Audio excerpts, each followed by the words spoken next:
Another week, another super microcomputer update. So at the time of making this video, the stock is down another 13.3%. On Friday, the stock was already down close to 4%. Now, as you know, since the lows under $20 or so, the stock has gone up by over 100%. In the last month, the stock is up 67-68%, but now in the last 5 days, including the pre-market action, the stock will be down more than 20%.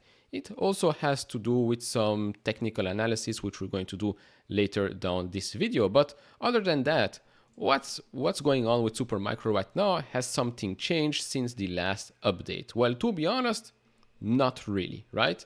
Not really. Since the update, since they got the extension up until February of 2025 to file the, missing filings, the 10K and the 10Q, nothing really changes, right?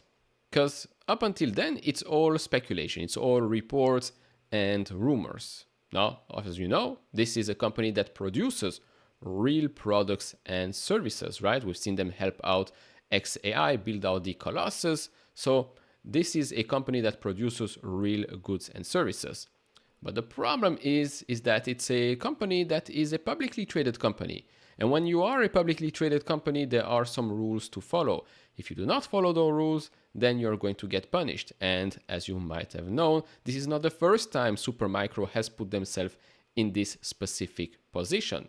Now, I know some people say, just because this happened back in 2018 doesn't mean it's going to happen again right now. Well, currently, it's exactly what has happened in 2018. But in 2018, the stock did get delisted. Is it going to happen this time around the same thing? I don't know. Remains to be seen. They still have until the end of February. So what exactly has gone on here? Why is the stock continuing to go down after it went up by quite a lot? Let's discuss all of that in this video. Of course, if you enjoy this type of videos, hit all the buttons, like, subscribe, all of that. We really appreciate that. I currently have no position in SMCI. I did have a very, very small position when it was under $20, 30% gains. I never shorted the stock. I never shorted any stock, and I don't plan on shorting any stocks in the future. Just so we're clear, this is just me providing information that you yourself can verify on the internet. Now, of course, not all of it are facts. Some of them are reports and rumors, just so we're clear. Also, if you want to support me even further, do check out the link down in the description and in the pinned comment with the top 10 best stocks to buy now, or go to fool.com/couchinvestor. Thank you very much. To lighten up the mood a little bit, I think in hindsight, we should have known what was coming, right? Because, before Supermicro joined the NASDAQ 100, well, the CEO appeared on Jim Cramer's show. Now, if you don't know the joke, this is basically the inverse Cramer doing its work. Every time Jim Cramer tweets out something bullish or bearish, the opposite happens. And this actually is interesting because, as you can see here, Supermicro will join the NASDAQ 100 on July 22. If you have been following the news, you know that the NASDAQ 100 has announced the company that will be included and will be excluded of the index. And guess what? Just a couple of months ago, it got included in the NASDAQ 100, and now it's part of the companies that is getting removed from the NASDAQ 100. And to be honest, it does make sense. What did not make sense is the fact that MicroStrategies got included. But maybe 5 months from now, it will be removed as well. Anyways, continuing here on Supermicro and why the stock has come down, well, there were reports of the following, that the company is maybe trying to raise some money. So the maker of high-powered servers, which is trying to avoid a delisting after missing an August deadline to file its annual financial report, is considering raising equity and debt, the people said, asking not to be identified, discussing private matters. Supermicro is weighing a potential private investment in public equity or PIPE, and is approaching private equity firms to gauge their interest in participating, the people said. The discussions are the early stages and the company's plans could change. So we'll see what happens. Again, these are rumors, and as you know with the market, even if it's just a rumor, well, the algos will play their part.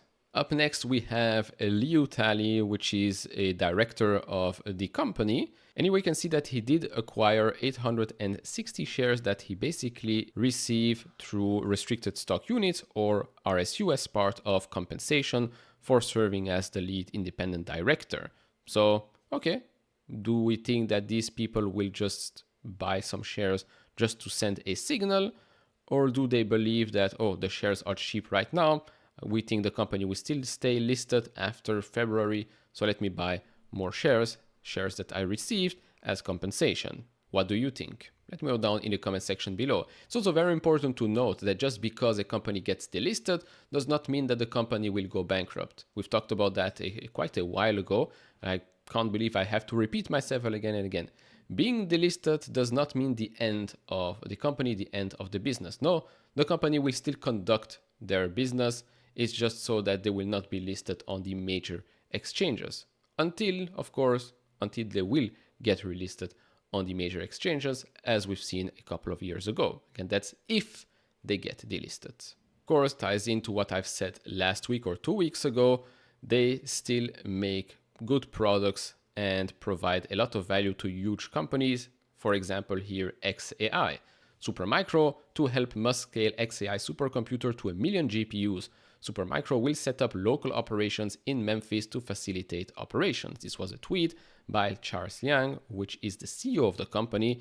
Supermicro is here to support xAI's massive tenfold expansion of the Colossus supercomputer in Memphis with over 1 million GPUs by establishing local operation, production, validation, service, and support.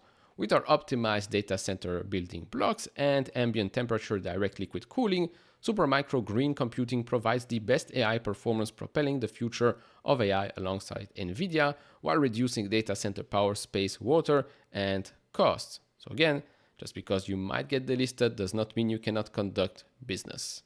All in all, this is basically the picture before the market opened. So we've got some green, continued green here with Broadcom. Excellent earnings report last week. Good comments on the earnings call as well. This is now a company worth over $1 trillion. TSM also went up on that news. Micron is up 3.8% pre-market after being up 4.34% before. We're going to talk about that because, well, they basically got a price target or maybe 2 price target upgrades. They're going to report earnings, I believe, on Wednesday, so we're going to cover that. Then, with regards to ARM and Qualcomm, they have a lawsuit that started today. But first, let's talk about Micron. So Citi reiterates buy on Micron, price target $150 ahead of earnings, bullish on DRAM recovery. Micron will report Q1 fiscal 25 results on December 18 after market close. We expect the company to post results and guidance slightly below consensus driven by legacy DRAM weakness, 30% of fiscal 24 sales. Where there is excess DRAM inventory in the PC and handset end markets, combined 50% of fiscal 2024 sales, this should go away this spring and is being offset by strength from the data center end market, that's 35% of fiscal 24 sales. We remain bullish on the DRAM recovery given supply-demand dynamics for calendar year 25. We reiterate our buy rating and maintain our price target of $150 on Micron. We also had a price target upgrade for NVIDIA from $169 to $204. Incrementally constructive on AI dominance and client CPU, NVIDIA has been a home run investment over the last 2 years, owing to a new wave of AI demand. We expect calendar year 25 will be another constructive year because 1, all relevant industry contracts support the dominance and superiority of NVIDIA's full technology stack, not just chips or server or even server racks, but especially software and pre-trained models. And 2, we believe NVIDIA will announce a client-side CPU during 2025, opening up an additional $35 billion total addressable market. Of course, this is going to be quite something to follow, especially if you're an Intel or AMD shareholder, or even right now with Qualcomm coming out with their own. So yeah, we'll see what happens with that. So basically price target upgrade from $169 to $204. Then lastly here is the Qualcomm versus ARM story. So they were once longtime partners and they will face off in the courtroom this week over a licensing deal involving the British chip designer's intellectual property. The trial starting Monday is expected to last about a week and will involve testimonies from both ARM and Qualcomm's CEO. The legal feud began when ARM sued Qualcomm in 2022 for alleged breach of contract and trademark infringement following the US chip firm's $1.4 billion acquisition of Nuvia, a startup that was also an ARM licensee. The lawsuit claimed that Qualcomm did not get ARM's consent to transfer Nuvia's license after the acquisition and is using ARM's IP without its permission. But Qualcomm, one of ARM's biggest customers, has argued that the existing license deals covers Nuvia's activities.